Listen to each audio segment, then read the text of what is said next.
Hoy es un día maravilloso, un día especial, un día en el que la Iglesia de Cristo está reunida en todo lugar donde se congrega una iglesia local, porque hoy es el día en que la iglesia cristiana se reúne, porque es el día en que resucitó el Señor.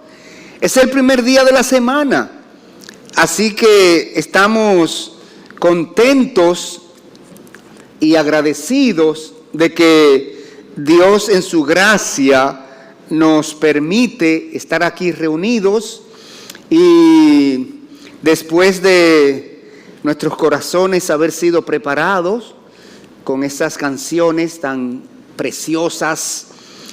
Fíjense que hoy cantamos himnos de ánimo, de aliento. Hoy cantamos himnos como firmes adelante, firmes adelante, huestes de la fe. Hoy cantamos himnos como anhelo trabajar por el Señor. Hoy cantamos himnos de aliento, cantamos himnos de esperanza, cantamos himnos de apoyo, cantamos himnos de motivación, ¿verdad que sí? Bueno, ¿saben por qué? Porque hoy queremos motivarnos como iglesia para hacer la voluntad de Dios. Y yo quisiera invitarles en su Biblia al Evangelio de Mateo, capítulo 16, Mateo capítulo 16 y versículo 16. Mateo 16, 16. Mateo 16, 16. Mateo 16, 16. Dice así la palabra de Dios. Respondiendo Simón Pedro, dijo. Primero quiero recordar que el Señor hizo una pregunta aquí. El Señor dijo, le preguntó a sus discípulos, ¿quién dicen los hombres que yo soy? ¿Quién dicen los hombres que yo soy? Y los discípulos dijeron, bueno, dicen que tú eres Juan el Bautista, que tú eres alguno de los profetas, que tú eres... muy bien. Están equivocados. ¿Y ustedes quién dicen que yo soy? Entonces, respondiendo Simón Pedro dijo, tú eres el Cristo, el Hijo del Dios viviente. ¡Guau! ¡Qué respuesta más certera!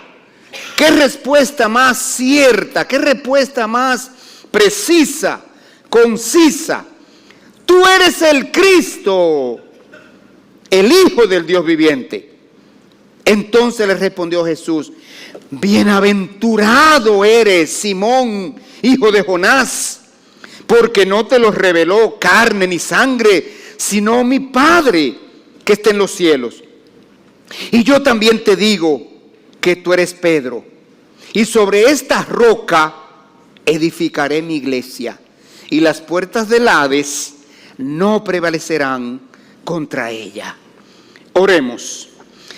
Señor, gracias. Gracias por tu palabra, Señor. Gracias por traernos hasta aquí, en este día especial, Señor, en que nosotros sacamos este tiempo para congregarnos, para que tú trates con nosotros, aquí reunidos como iglesia, adorándote, glorificándote, exaltando, alabando tu nombre. Tú trabajas con nosotros, Señor, y nos da un corazón adorador. Oh Señor, tú nos edificas con tu palabra, tú nos da crecimiento espiritual. Oh Padre, y ahora te pedimos que esta porción que vamos a estudiar sirva para nosotros crecer, para nosotros asimilarla, para nosotros aplicarla en nuestras vidas, para ser, Señor, el creyente que tú quieres que seamos, la iglesia que tú quieres que seamos. Y te lo pedimos en el nombre de Cristo Jesús. Amén y amén. Bueno, mis hermanos, una aclaración para comenzar. El Señor Jesucristo le dijo aquí a Pedro, le dijo a Simón: tú eres Pedro, y sobre esta roca edificaré mi iglesia, y las puertas del Hades no prevalecerán sobre ella. Una vez más, queremos aclarar que la roca a que el Señor Jesucristo se refiere, sobre la cual edificará su iglesia, no es la persona del apóstol Pedro. La roca a la que se refiere el Señor allí para señalar sobre la cual edificará su iglesia es la declaración que hizo el apóstol Pedro de que tú eres el Cristo, el Hijo del Dios viviente. Así que, habiendo aclarado esa gran verdad, quiero decirles que esta porción tuvo lugar en la última etapa del ministerio terrenal del Señor Jesucristo. El Señor está concluyendo su ministerio terrenal de 3 años. Y el Señor aquí reveló a los apóstoles el nacimiento, el fundamento y la inmortalidad de su iglesia. El Señor se autodesignó aquí el fundamento sobre el cual se edificaría su iglesia. Sobre esa roca, esa verdad que tú dijiste, esa declaración que no te la reveló carne ni sangre, sino mi Padre que está en los cielos. Sobre esa verdad edificaré mi iglesia. Pero el Señor se autodesignó como el arquitecto constructor de su iglesia. Sobre esa base edificaré.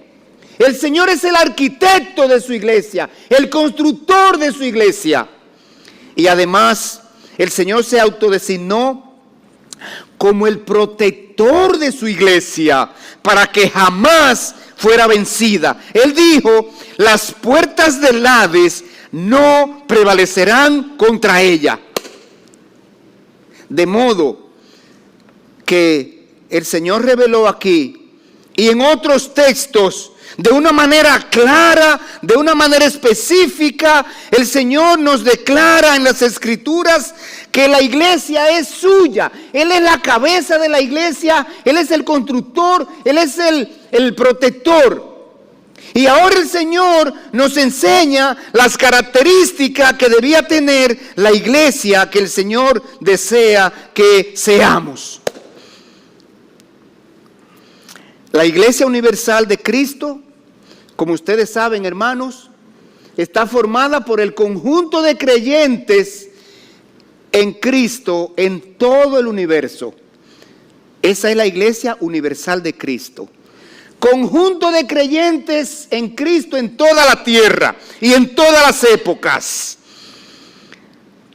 Entonces, la Iglesia de Cristo está abocada a preocuparse, a ocuparse, a asegurarse de ser el tipo de iglesia que el Señor desea que seamos. La Iglesia Universal de Cristo está formada por grupos de creyentes o iglesias locales. Iglesia Universal está formada por iglesias locales. Y cada iglesia local tiene diferente nivel de santidad, de pureza, de reverencia, de dinamismo, de laboriosidad. Sin embargo, cada una de las iglesias locales que formamos la Iglesia Universal de Cristo, debemos mantenernos en constante evaluación a la luz de las demandas del Señor. Y cuando encontramos como iglesia local alguna deficiencia, debemos corregirla de inmediato, con miras a convertirnos en la iglesia que el Señor quiere. Hermanos, Iglesia de Convertidos a Cristo nació en septiembre del año 1982. En este mes de septiembre, Iglesia de Convertidos a Cristo ha cumplido 40 años de existencia predicando el Evangelio de Jesucristo. El día 1 de octubre, Iglesia de Convertidos a Cristo inicia un segundo ciclo de 40 años predicando el Evangelio de nuestro Señor Jesucristo. Y nosotros somos responsables de que Iglesia de Convertidos a Cristo siga siendo la iglesia que el Señor quiere. De ninguna manera, Iglesia de Convertidos a Cristo, nos vamos a dormir en los laureles.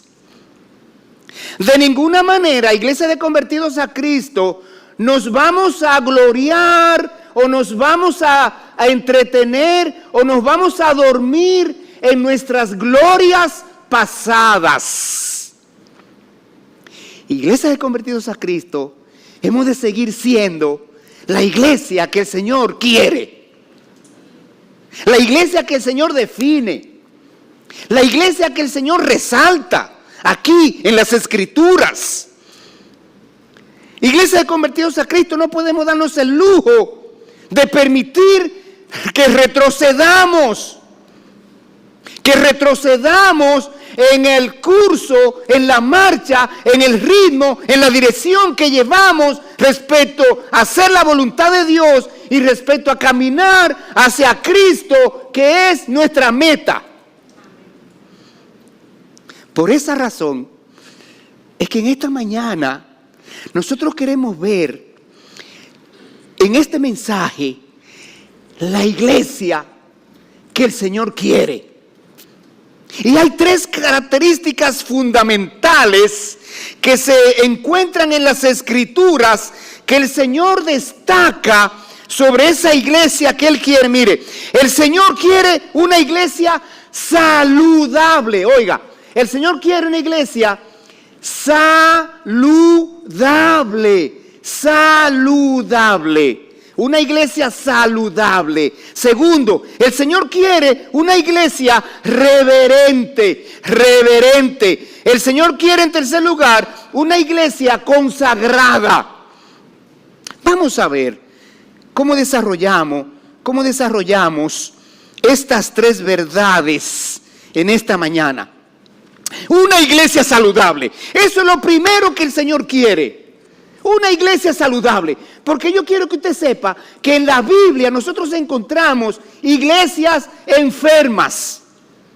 El Señor mismo nos muestra en el libro del Apocalipsis, en el capítulo 2, una de las iglesias del Asia Menor estaba enferma. Y el Señor no quiere una iglesia enferma.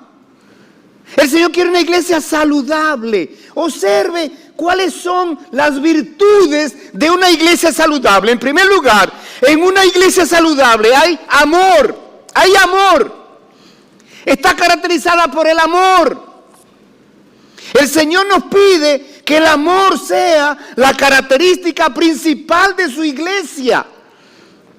En el libro de Juan, Evangelio de Juan capítulo 13, versículo 34, el Señor Jesucristo le dijo a sus discípulos las siguientes palabras: un mandamiento nuevo os doy, que os améis unos a otros como yo os he amado, que también os améis unos a otros. Oiga esto: en esto conocerán todos que sois mis discípulos, si tuviereis amor unos por los otros. Amor. El amor es la principal característica de la iglesia de Cristo y es el primer indicativo de que una persona ha nacido de nuevo.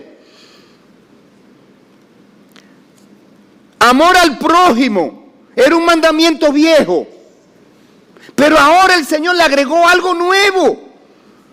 Él dijo que os améis como yo os he amado. Esto es lo nuevo que el Señor agrega aquí. Tenemos que amarnos basándonos en el amor sacrificial del Señor Jesucristo por nosotros. El amor es el elemento distintivo del creyente. Primera de Juan 3:14. Nosotros sabemos que hemos pasado de muerte a vida en que amamos a los hermanos. El que no ama a su hermano permanece en muerte. Hermanos, Cristo nos dio un ejemplo de lo que es el verdadero amor. En 1 de Juan 3:16 dice: en esto hemos conocido el amor, en que Él puso su vida por nosotros, también nosotros debemos poner nuestras vidas por los hermanos. Pero hay algo importante, que Dios destaca, Dios recuerda, Dios insiste en las Escrituras. Es que el amor no puede ser de palabras, sino de acciones, de hechos.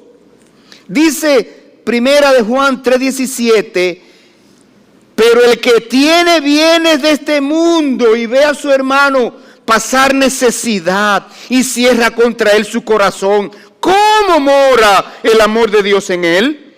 Hijitos míos, no amemos de palabra ni de lengua, sino de hechos y en verdad. Que el amor sea una realidad entre nosotros, pero un amor evidente, un amor que actúa, un amor que obra, no un amor pasivo, un amor de teoría, un amor de labios. Es un amor de acciones, un amor real, un amor que se manifiesta.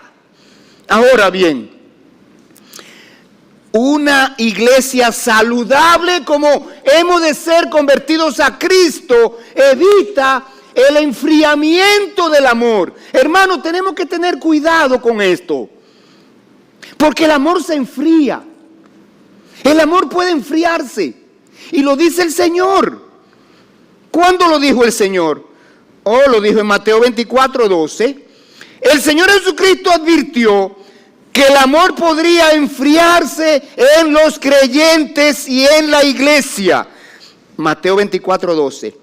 Y por haberse multiplicado la maldad, el amor de muchos se enfriará.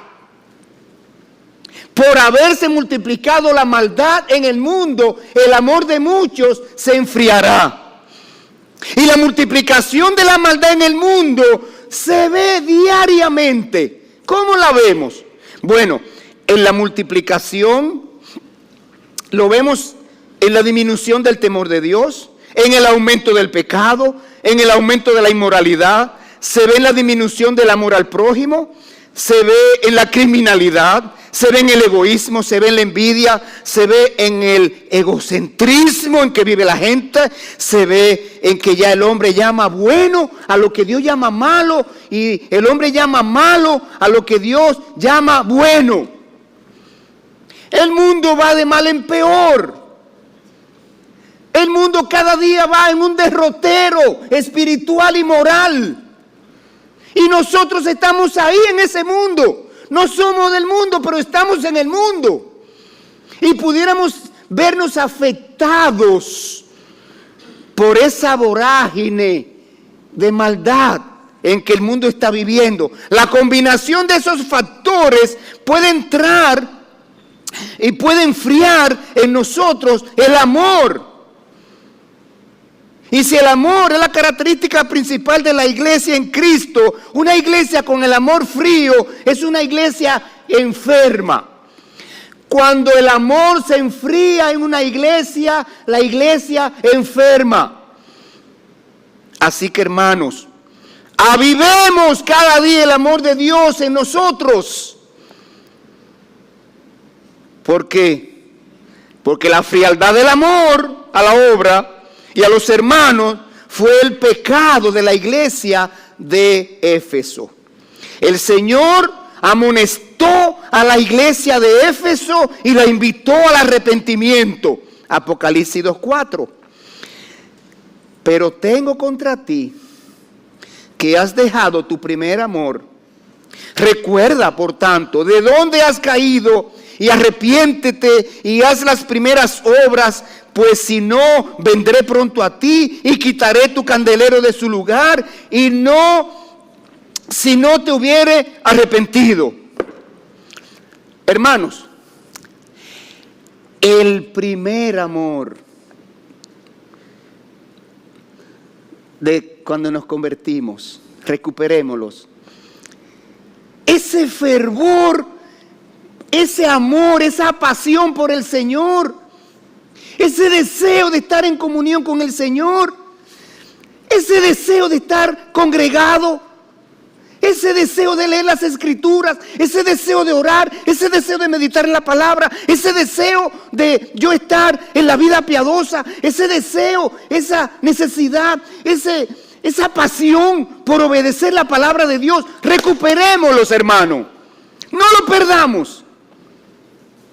Porque si lo perdemos es un signo de enfriamiento en el amor. Pero mire que hay algo más. Observe. Una iglesia saludable no admite, combate ferozmente la sordera espiritual. Hermanos, cuidemos nuestros oídos para que no seamos afectados como iglesia por la sordera espiritual. Los miembros de la iglesia en una iglesia que combate la sordera espiritual están prestos para oír los mandatos de Dios. Necesitamos mantenernos con los oídos abiertos como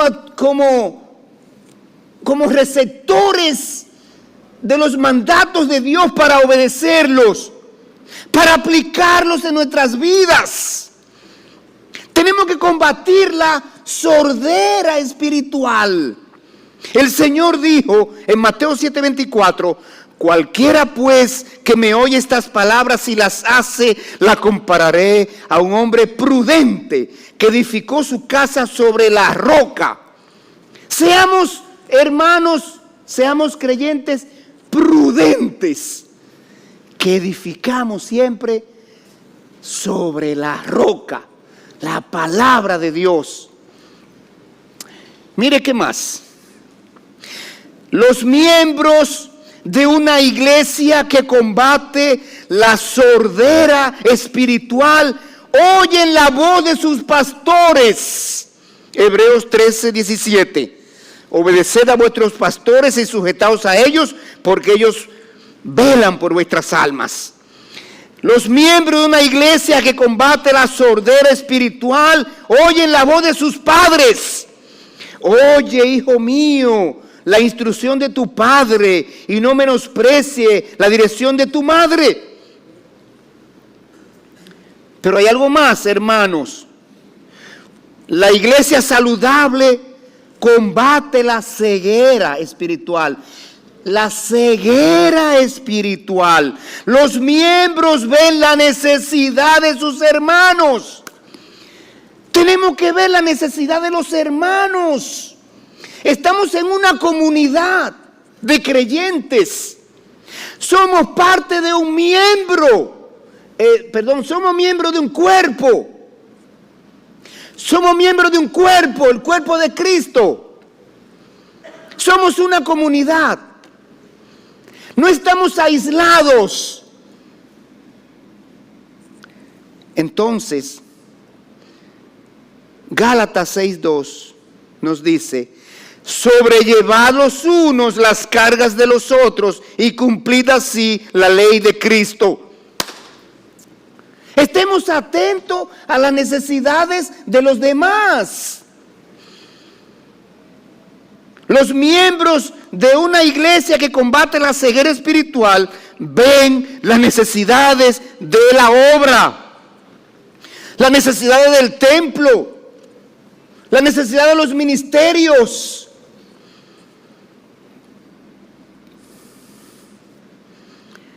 Los miembros de una iglesia que combate la ceguera espiritual ven la necesidad de los incrédulos.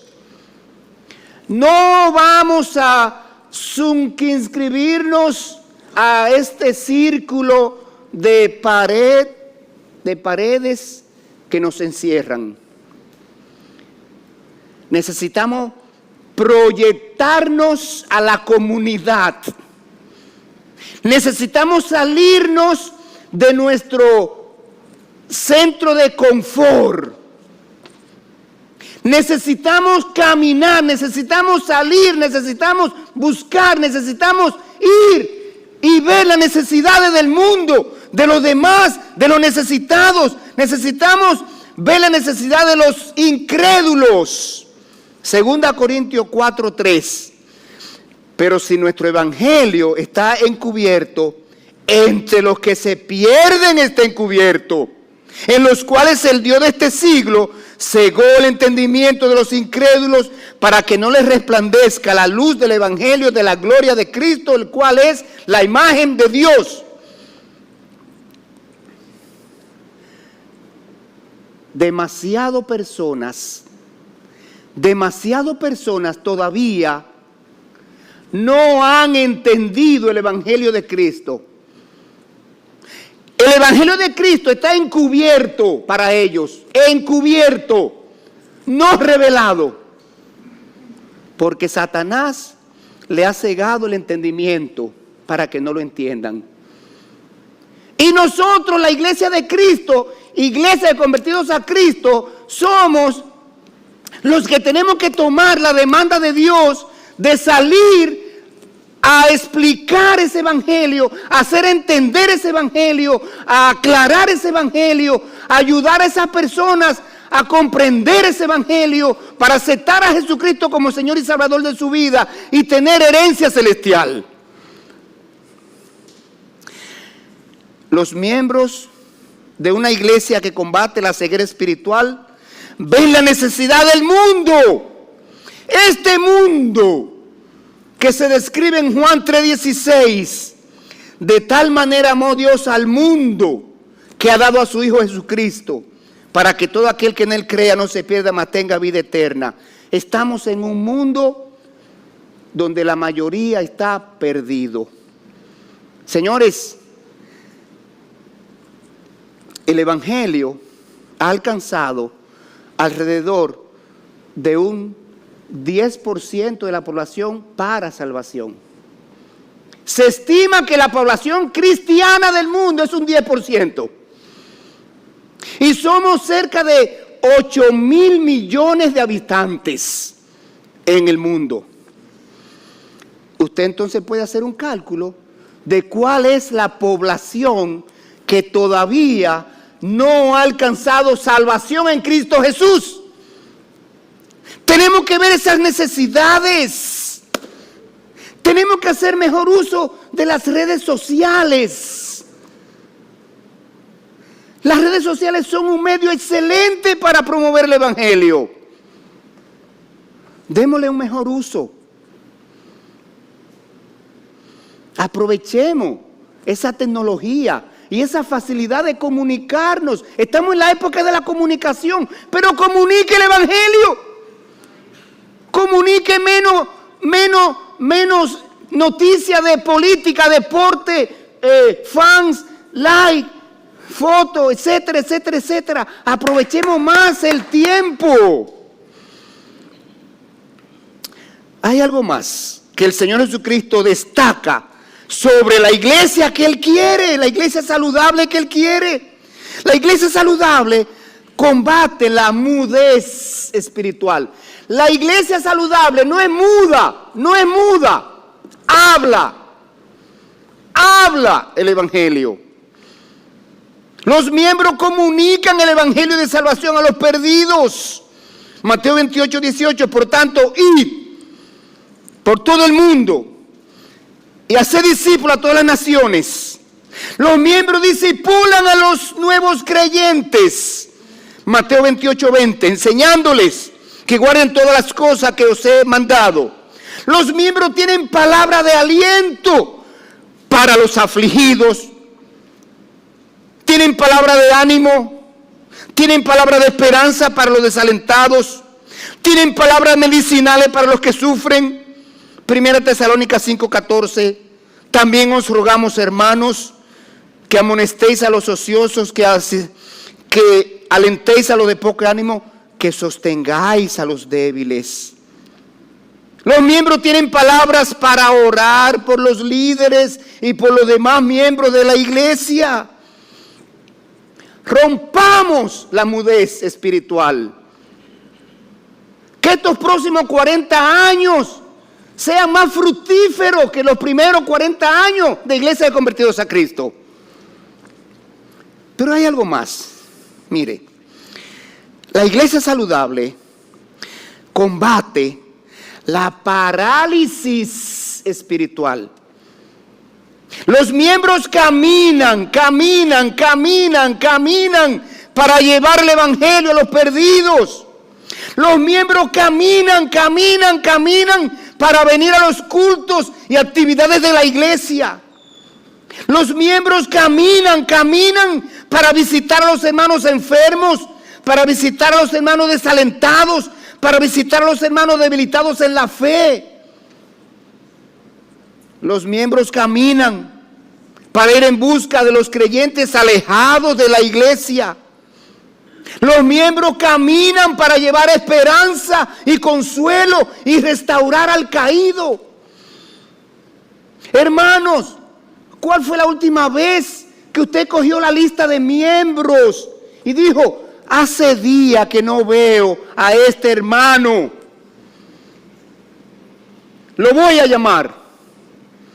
Hace día que no veo a este hermano, lo voy a visitar. Hace día que no veo a ese hermano, lo voy a animar. Me voy a interesar por él. ¿Cuándo fue la última vez que usted tomó la lista de miembros e hizo eso? En segundo lugar, el Señor quiere una iglesia reverente. Y esto tiene que ver con la forma de la iglesia. Mire, el Señor Jesucristo nos dejó una muestra de lo que es una iglesia reverente. Y esto fue una iglesia de recién convertidos. Nosotros tenemos 40 años. Esta iglesia fue una iglesia naciente, la que encontramos en el libro de los Hechos, capítulo 10 y versículo 30. Una iglesia que nació ahí, en ese momento. El Señor le pidió a Cornelio que hiciera venir a Pedro, para que Pedro le explicara el evangelio de Jesucristo y él se convirtiera junto con su familia. Entonces Cornelio envió a buscar a Pedro, como le dijo el ángel. Y cuando llegó Pedro a la casa de Cornelio, Cornelio había invitado a sus familiares, amigos y relacionados. Y Cornelio organizó un espacio como un salón de culto.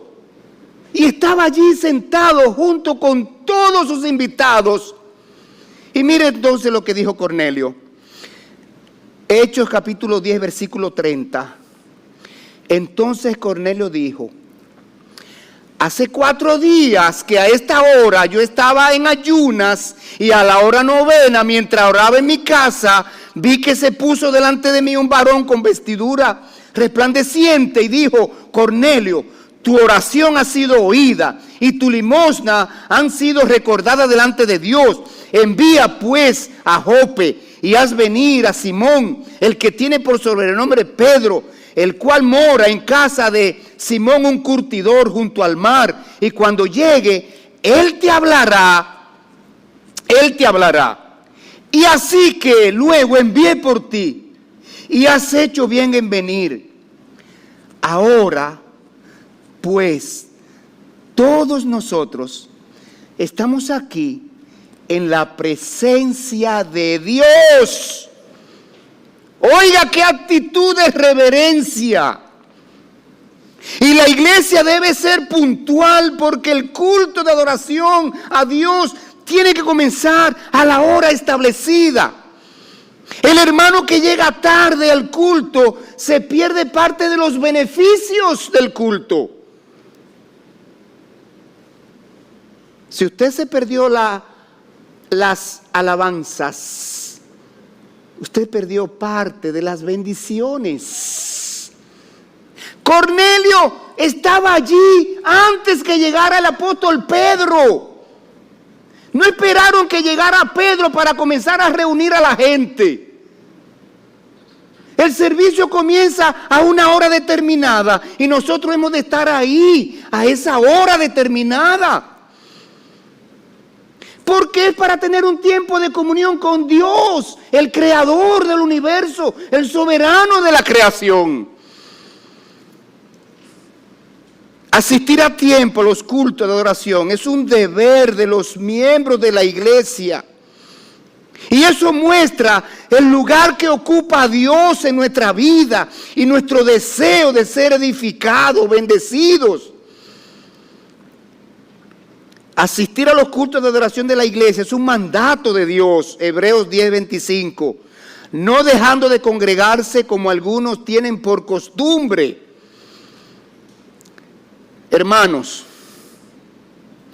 desde que la iglesia comienza a reunirse en el templo para un culto de adoración, Dios está en medio de nosotros y debemos guardarle toda reverencia que merece.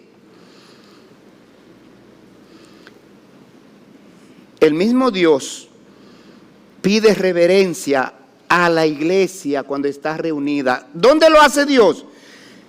Habacuc 2:20.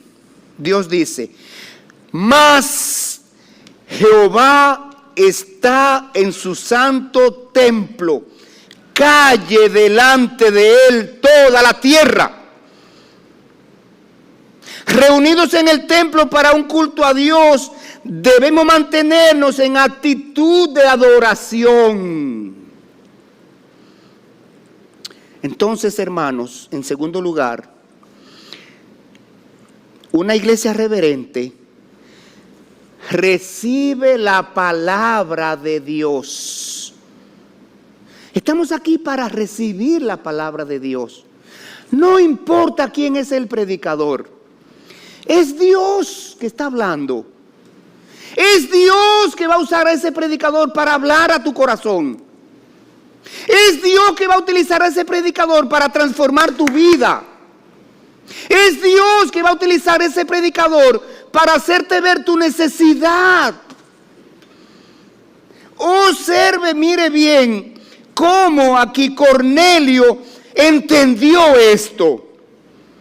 Y en el versículo 33 de ese capítulo 10, oiga lo que Cornelio le dijo a Pedro, mire. Voy a leer el 32 para que tomemos la idea de nuevo. Dice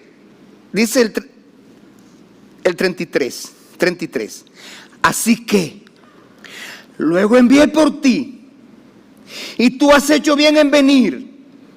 Ahora pues, todos nosotros estamos aquí en la presencia de Dios para oír lo que Dios te ha mandado. Para oír lo que Dios te ha mandado. Dios pone palabras en el corazón del predicador para decirlo a la congregación. El creyente debe entender que el predicador trae el mensaje de parte de Dios. Y mediante el mensaje Dios habla de manera particular a cada creyente. Y cada creyente debe escuchar con atención el mensaje de Dios para recibir y obedecer y aplicar en su vida la enseñanza.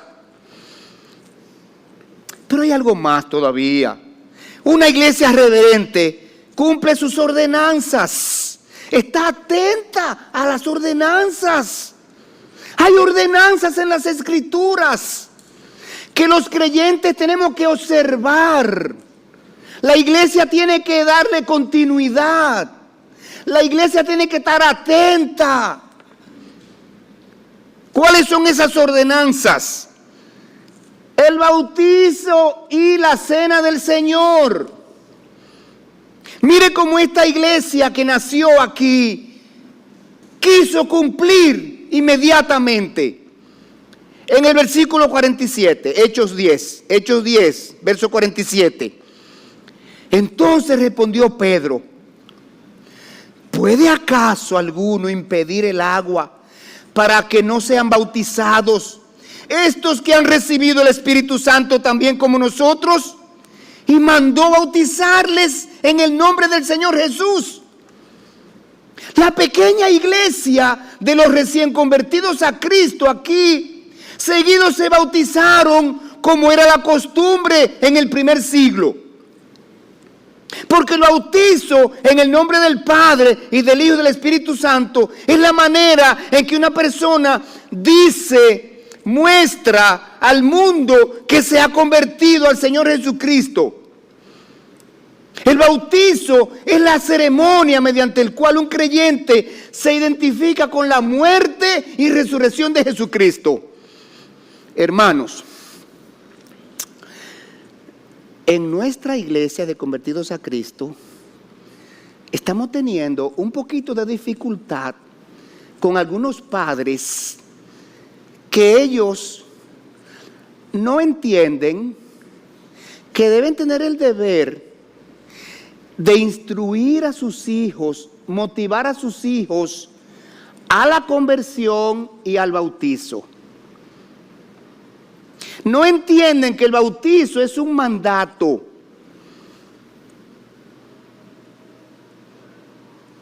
Y no son diligentes en instruir al niño en los caminos del Señor, para que en cuanto ven que el niño está convertido a Cristo, motivarlo a que se bautice, para que dé un testimonio externo de una convicción interna que ha habido en su corazón.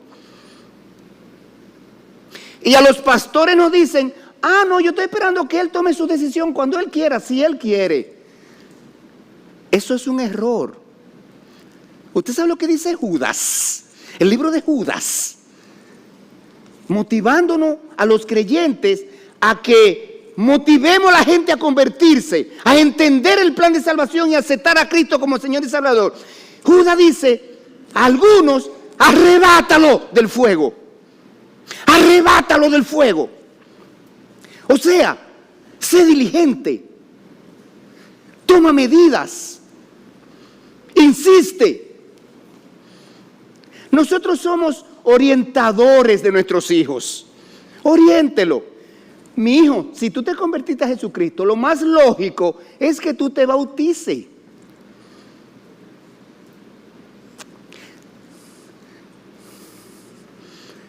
Pero hay algo más. La cena del Señor. La cena del Señor.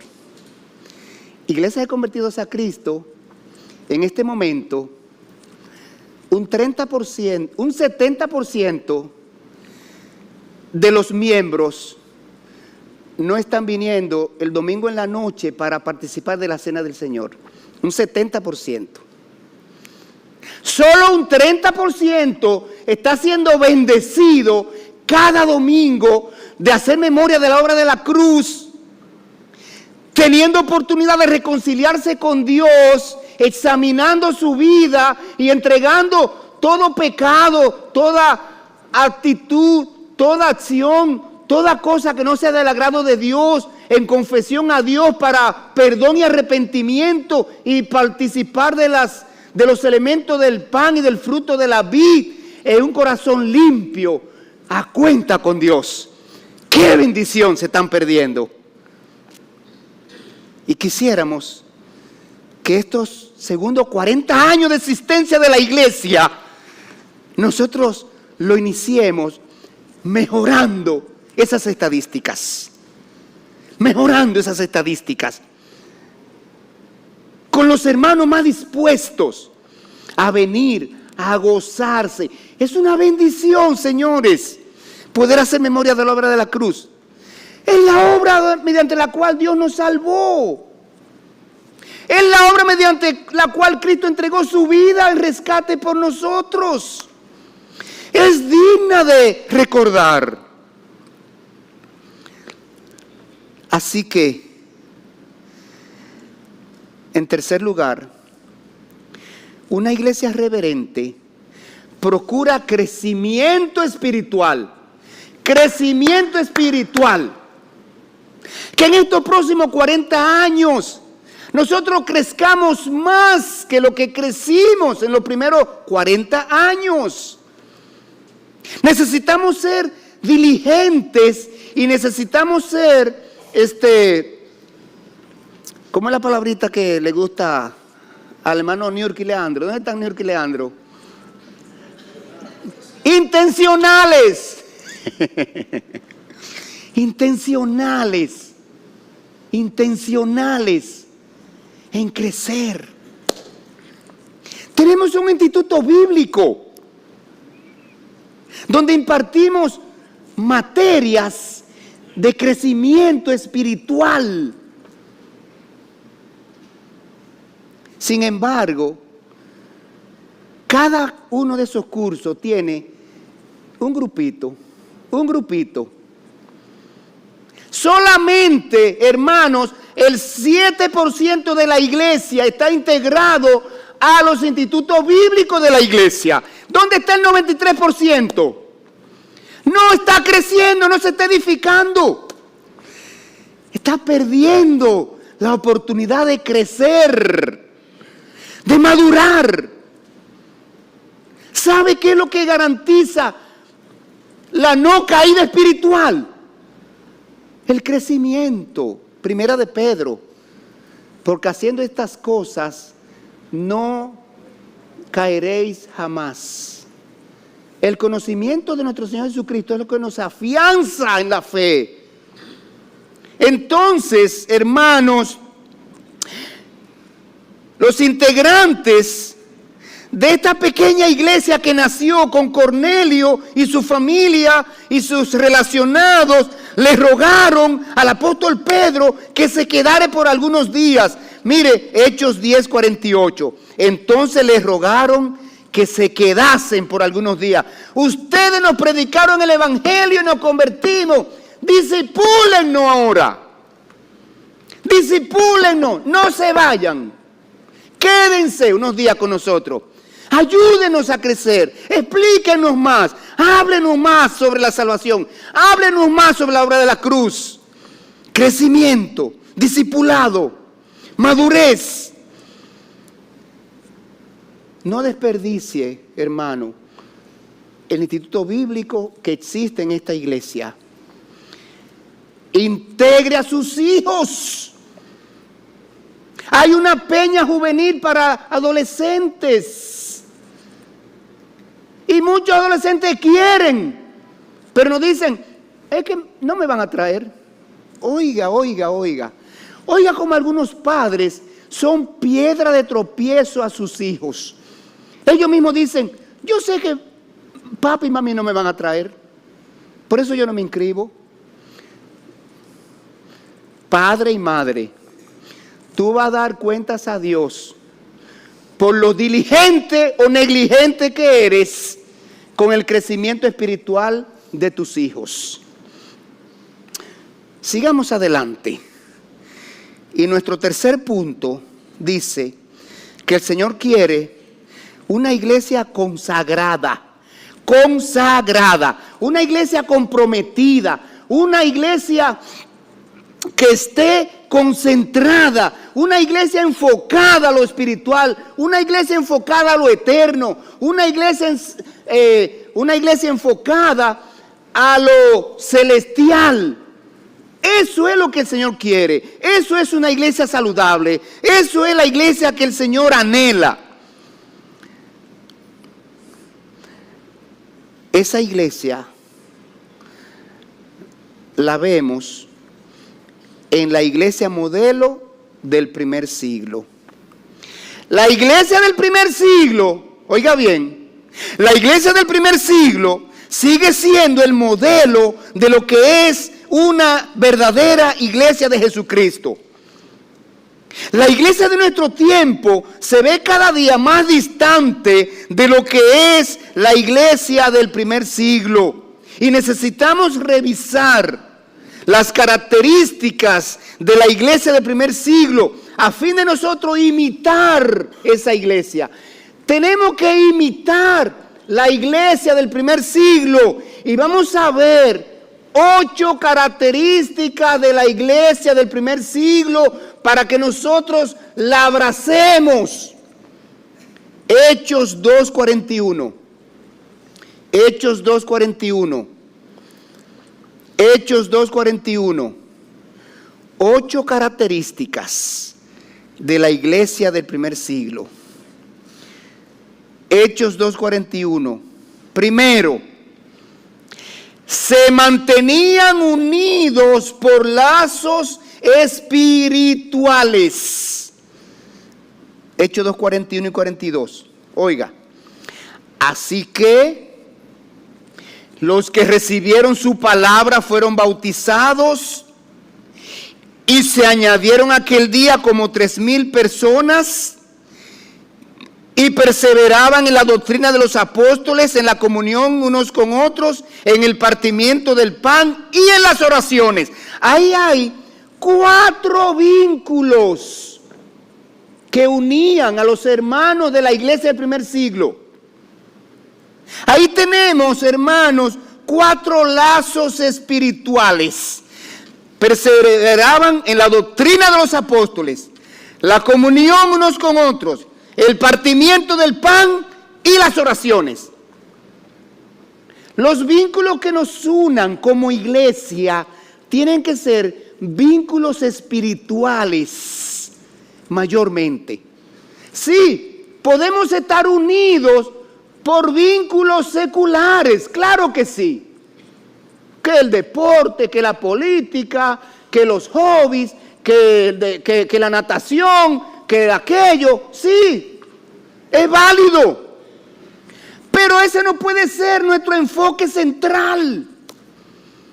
Cada vez que nos juntamos, cada vez que nos reunamos como grupos, como hermanos de creyentes, como grupito, como hermanos en Cristo, no podemos pasarnos todo el tiempo hablando del jonrón 700 de Albert Pujol, ¿verdad? Hablemos, está bien. Pero no podemos pasarnos todo el tiempo hablando del jonrón 700 de Albert Pujol. Tenemos que hablar de la obra de la cruz. Tenemos que hablar de las cosas comunes que tenemos en el reino de los cielos.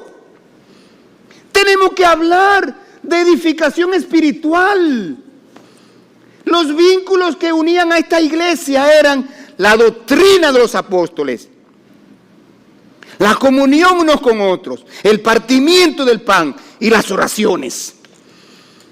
Reforcemos esos vínculos. Edifiquémonos en nuestras conversaciones. Edifiquémonos en sentido espiritual. Segunda característica. Ejercitan sus dones dentro y fuera de la iglesia. Hechos 2:43. Y sobrevino temor a toda persona, y muchas maravillas, señales eran hechas por los apóstoles. Los apóstoles ejercían sus dones espirituales. Las personas ponían al servicio de la iglesia sus dones, sus talentos, sus capacidades, sus esfuerzos, su tiempo, todo. En estos próximos años, seamos más fuertes en ministerios. Alcancemos más personas para Cristo. Tercera característica. Se ocupaban de las necesidades de los demás. Hechos 2:44. Todos los que habían creído estaban juntos y tenían en común todas las cosas y vendían sus propiedades y sus bienes y los repartían a todos según la necesidad de cada uno. Dios no está mandando a que usted venda todo y lo regale. Dios está mandando a que usted comparta conforme a sus capacidades con aquellos necesitados. Siguiente característica. Se gozaban en comunión, recordando la obra de Cristo, Hechos 2:46, y partiendo el pan en las casas, comían juntos con alegría y sencillez de corazón. Participar de la cena del Señor era un gozo, era una alegría, era una celebración, era una fiesta. Es una cena, somos una familia. La Santa Cena es una fiesta familiar para recordar algo común que todos tenemos. Siguiente característica. Cantaban himnos con gozo y alegría en su corazón. Dice, y alabando a Dios, alabando a Dios. Cantemos con gozo, con energía, con pasión, con disposición de corazón. Siguiente característica, versículo 47. Se proyectaban hacia la comunidad para llenar las necesidades espirituales de los inconversos. Dice, y teniendo favor con todo el pueblo. Teniendo favor con todo el pueblo. ¿Cuál es el mayor favor que un cristiano puede tener con el pueblo? ¿Cuál es el mayor favor? Predicarle el evangelio de Jesucristo. Presentarle el plan de salvación. Aclararle todo lo relacionado con la obra de la cruz. Ese es el mayor favor que puede hacer una iglesia con el pueblo. Siguiente característica. Recibían y discipulaban a los nuevos creyentes. 2:47. Y el Señor añadía cada día a la iglesia los que habían de ser salvos. ¡Wow! La iglesia primitiva no tenía que celebrar cada rato una campaña evangelística. Ellos vivían en campaña evangelística. Estaban en constante campaña evangelística. Los primeros campos misioneros de un creyente son su familia, su sector, su escuela, su trabajo, donde él se desenvuelve. Y algo más. Los miembros de una iglesia consagrada tienen iniciativa para asumir su compromiso con el Señor. Los creyentes tenemos compromisos con el Señor. Compromisos con el Señor. Dios nos salvó. Y Dios nos plantó. Cada creyente es un árbol frutal en el huerto de Dios. Un árbol frutal en el huerto de Dios. ¿Qué tan fructífero estás tú siendo para Dios? La iglesia de convertidos a Cristo será tan fructífera como tú de manera individual y personal seas fructífero para Dios. Mire esto aquí. Leamos en 2 Corintios 5:20. El compromiso que tenemos con Dios.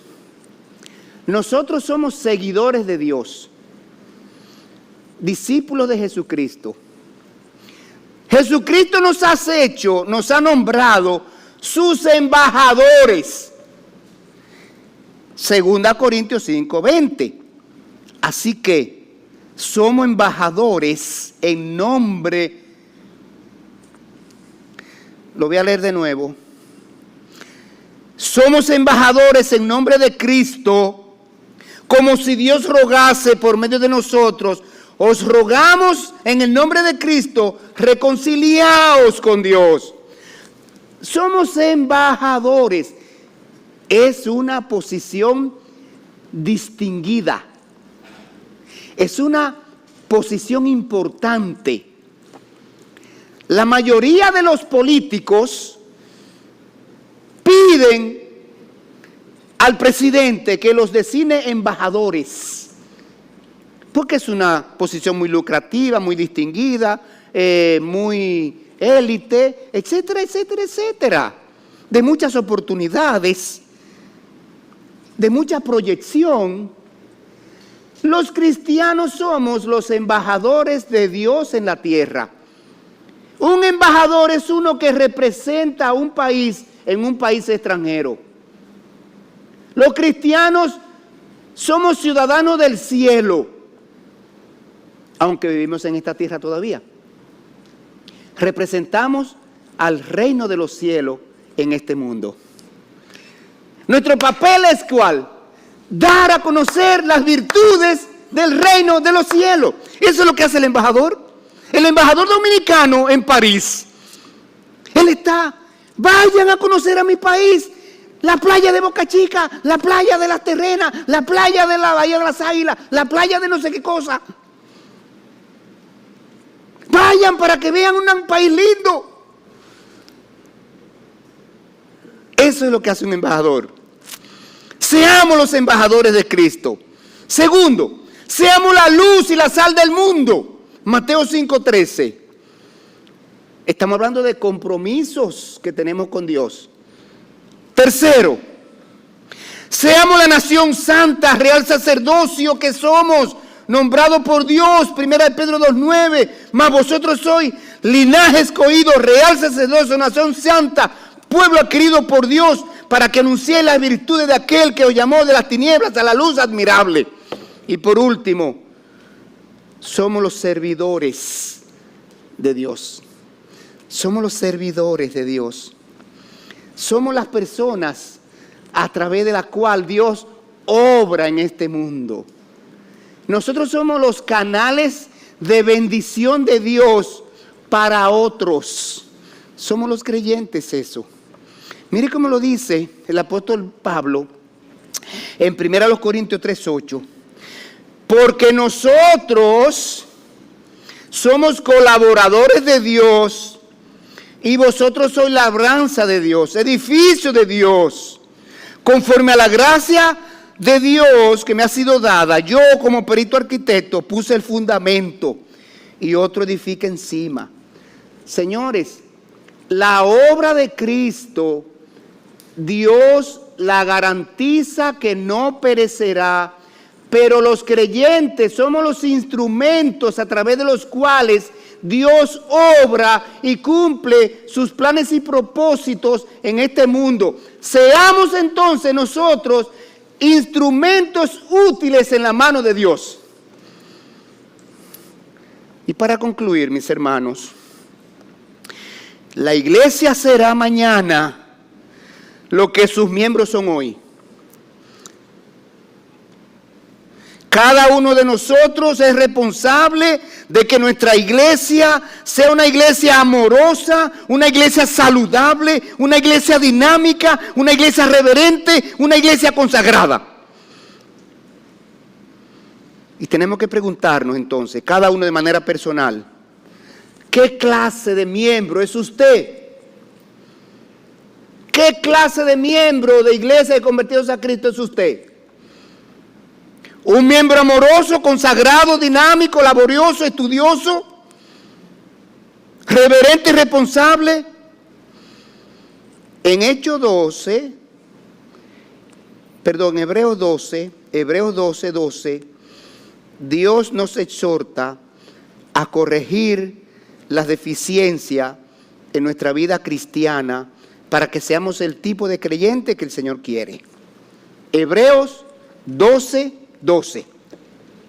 Vaya ahí en su Biblia, o vamos a leerlo aquí. Hebreos 12.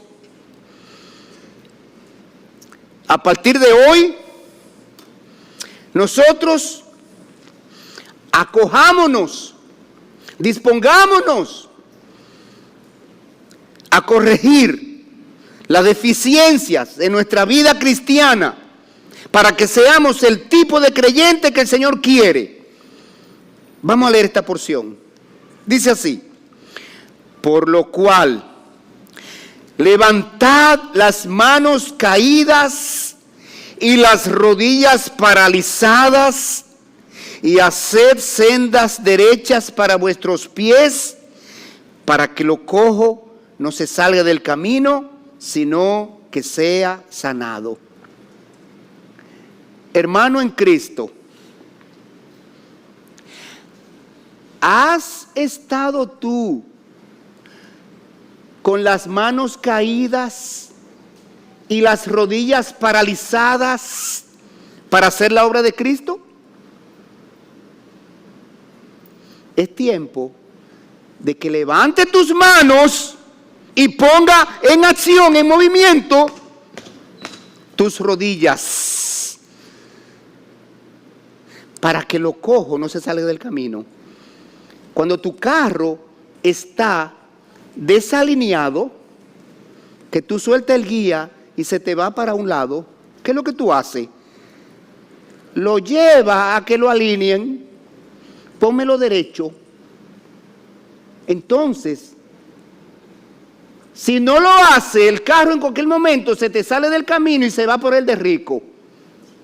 Si tu vida, tú no enderezas los pasos, si no pones en acción tus manos y tus rodillas para hacer la obra de Dios, como embajador de Dios que eres, como luz y sal de la tierra, como luminares en el mundo que eres, entonces no vas a poder cumplir las expectativas de Dios para tu vida cristiana. Así que vamos a concluir asegurándonos que cada uno de nosotros va a procurar con diligencia ser el miembro de la iglesia que el Señor quiere, rindiendo el servicio que el Señor espera de mí, como parte de esta iglesia de convertidos a Cristo, donde Él nos ha colocado. Oremos. Señor, gracias, porque en tu palabra tú nos dejas, tú nos has dejado el modelo de iglesia que tú quieres que seamos. Señor, gracias por este tiempo que tú has preservado y mantenido esta iglesia como un faro de luz.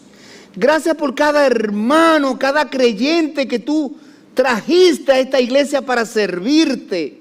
Gracias por cada salvación que tú propiciaste en esta iglesia. Gracias por cada crecimiento espiritual que tú produciste en esta iglesia. Señor, pero tenemos mucho tiempo, tenemos mucho camino que recorrer.